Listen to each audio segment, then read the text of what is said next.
Brazil has just experienced the most decisive moment in its democratic history. The presidential elections held in October showed that Brazil is divided in two. The supporters of President Jair Bolsonaro and all of those who are against it. At the forefront of the latter was Lula da Silva, who had been Brazilian president at the turn of the century. Many considered him the only one capable of defeating Bolsonaro. And yes, they were absolutely right. In his own victory speech, Lula pledged to overcome the division of the country into two camps and to be the president of all Brazilians. A partir de 1º de janeiro de 2023, vou governar para 215 milhões de brasileiros e brasileiras.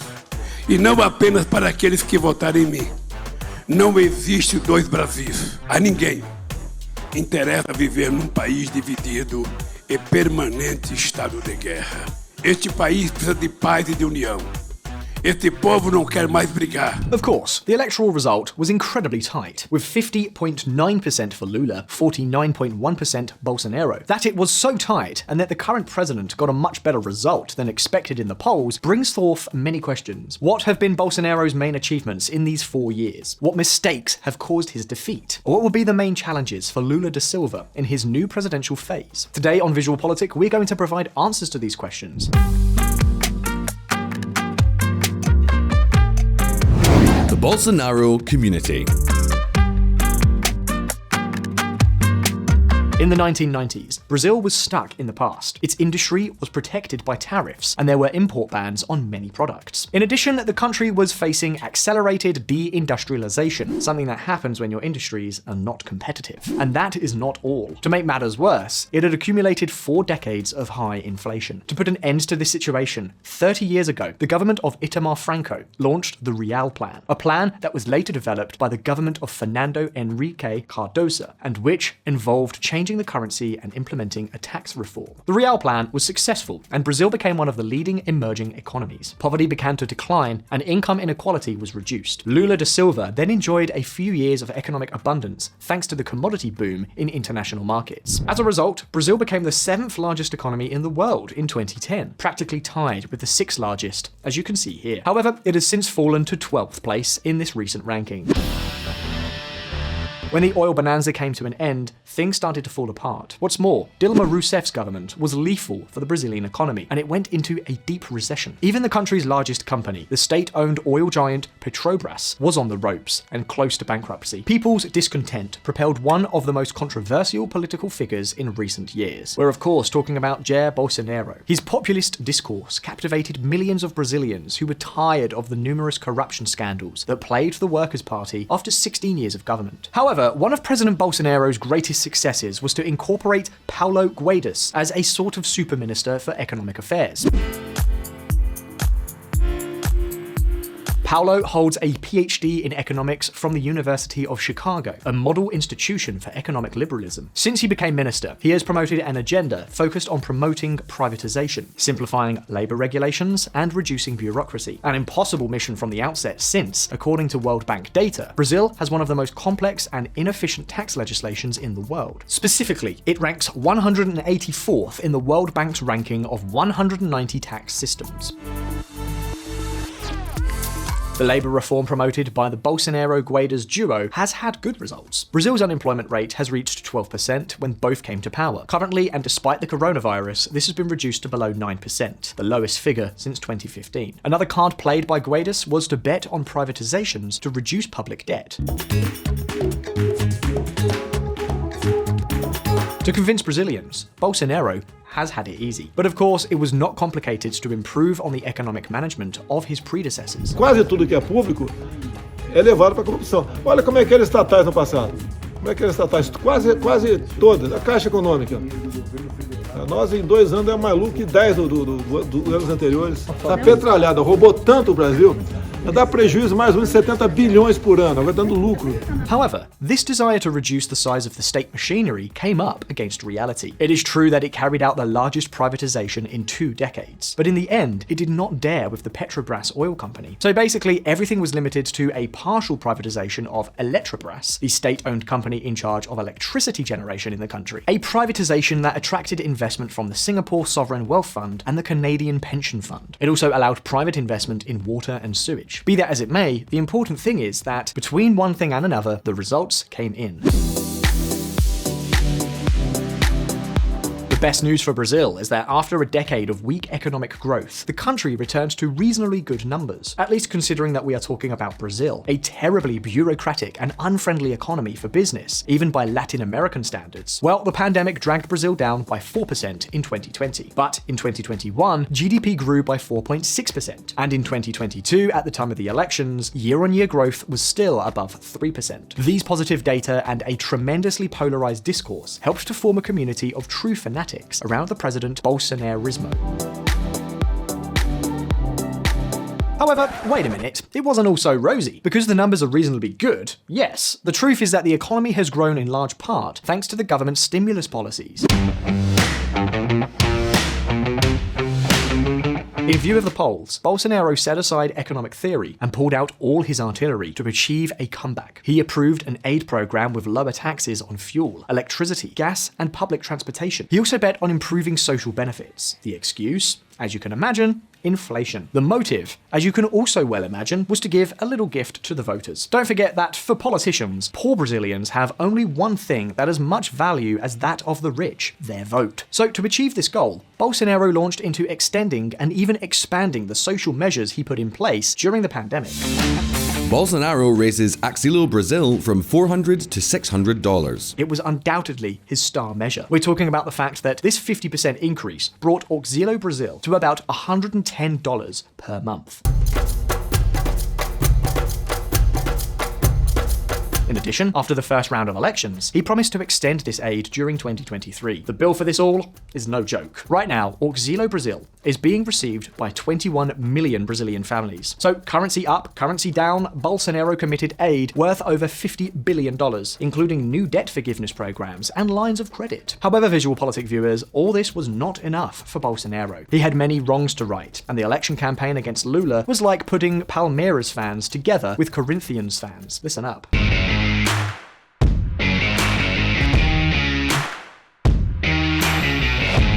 The Two Towers. Bolsonaro's administration has had significant downsides. Denying the importance of COVID-19 made Brazil the country with the second highest number of deaths from coronavirus in the world, with almost 700,000 deaths. Downplaying the importance of the upturn in Amazon logging does not seem to be the best move in an international scene dominated by environmental concerns either. And arguing for an outdated concept of the role of women in modern societies creates an obstacle that a good part of the electorate can't get past in order to vote for you. Even so, he almost managed to win re-election in a confrontation between the two most important figures in Brazilian politics so far this century, because Lula also generates rejection from certain groups. Former President Lula da Silva was imprisoned after being charged with corruption in the Lava Jato scandal surrounding the state-owned oil company Petrobras. He spent 19 months in prison before being released by the Supreme Court, which annulled all sentences against Lula on the grounds that the matter was beyond the jurisdiction of the judge who had convicted him. In other words, Lula was released because of a technical defect in the judicial process to which he was subjected, not because the Supreme Court considered him innocent of the accusations against him, something for which he will never be tried because the statute of limitations has already expired. Memory has played in Lula's favor among many voters. During his presidency, the quality of life of millions of Brazilians improved considerably, and you have to remember that no matter how much money Bolsonaro released just before the elections, those who receive the aid are the same ones who are angry about the rise in inflation. In any case, as you can imagine, we are talking about two politicians who leave no one indifferent. And that has been noticed in the electoral campaigns, where all limits have been exceeded. Now, if Bolsonaro has a reputation for disrespecting his political rivals, don't think that Lula has been left behind.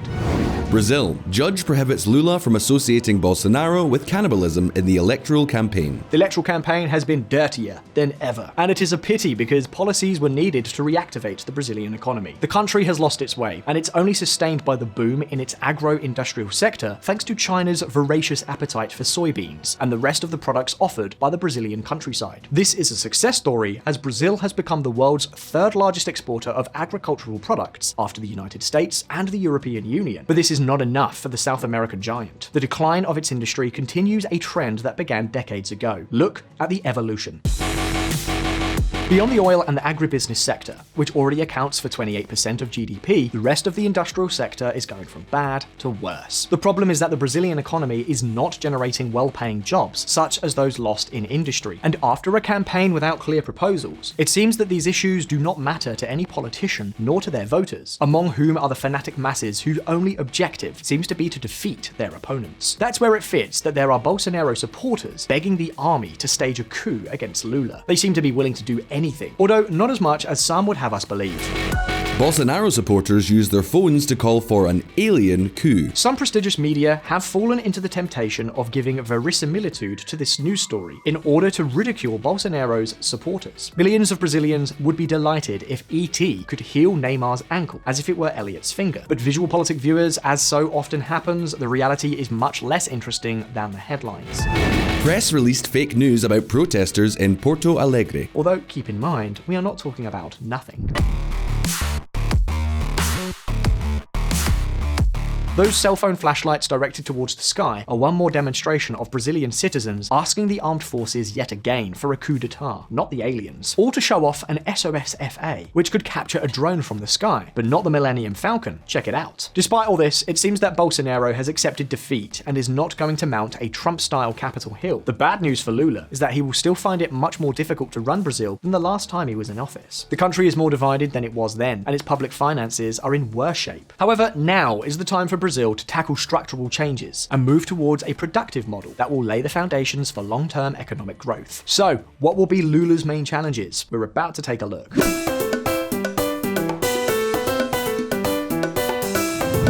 The return of Lula.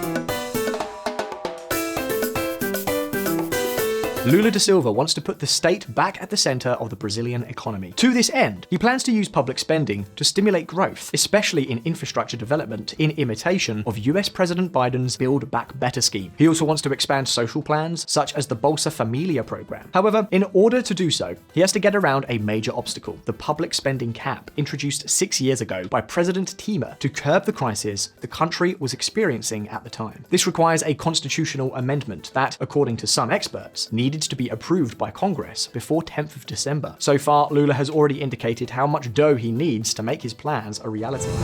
Lula's team seeks to exempt $32.4 billion from spending cap. And now I know that many of you are thinking, here we go, they are going to spend what they don't have. And yes, it is true, but Bolsonaro was the first one who dodged the spending cap. Firstly, on account of the pandemic, but then thinking directly about how to win the elections. The question now is how Lula plans to pay for the extra spending he proposes. That $32 billion.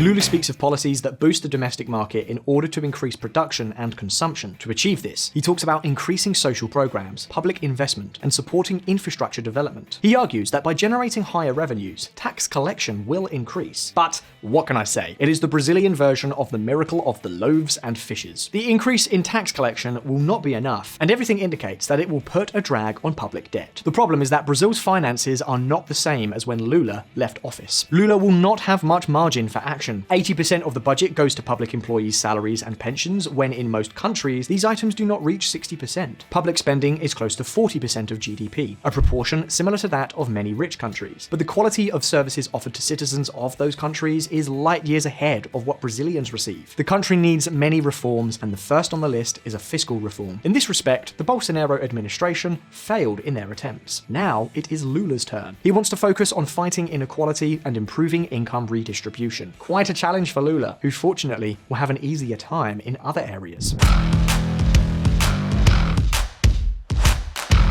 Lula da Silva is going to take advantage of the legacy of the Bolsonaro-Guedes tandem. Although his party harshly criticized the labor reform in the electoral campaign, there has been no talk of repealing it, but rather of modifying it with minor tweaks. Lula also criticized privatization, but renationalizing Eletrobras would have a political cost much higher than the millions of dollars it would require for the transaction. It would create legal uncertainty for investments in Brazil, which would be detrimental to other government projects, such as public-private partnerships for infrastructure development. Despite his left-wing discourse, Lula has been able to move towards the center, as evidenced by his choice of Geraldo Alckmin, former leader of the center-right, as vice president. What's more, he does not have a parliamentary majority, and this would complicate any radical changes. Therefore, everything indicates that Lula will focus on improving social plans, and above all, on moving forward with a green agenda that, for example, reactivates the Amazon Pact for protecting the rainforest. To do that, and to develop a much more active foreign agenda in the region, Lula has said actively and passively that regional integration will be one of his great obsessions. Be that as it may, perhaps the main challenge for the new Brazilian government will really be to explain how it will pay for its big spending promises. It will probably have to replace the spending cap with another mechanism that is more flexible, but capable of maintaining market confidence in the sustainability of public debt. Of course, with Congress against him, this does not appear to be a straightforward task. In any case, the person Lula chooses as his Minister of Economy will have a lot to say about this. It seems that he already has a name. Lula is leaning towards ex-mayor Haddad to helm Brazil's economy. Haddad is a choice from the moderate left. As mayor of Sao Paulo between 2013 and 2016, he reduced the budget deficit and secured for the city an investment-grade credit rating. He's not driven by populist policies, and that is good news for Brazil. But now, the question is over to you. Do you think that a president like Lula da Silva is what Brazil needs? Or do you think Bolsonaro deserved a second term to fully develop his policies? You can leave me your answer in the comments. As always, if you found the video interesting, please like, and don't forget to subscribe to VisualPolitik. All the best, see you next time.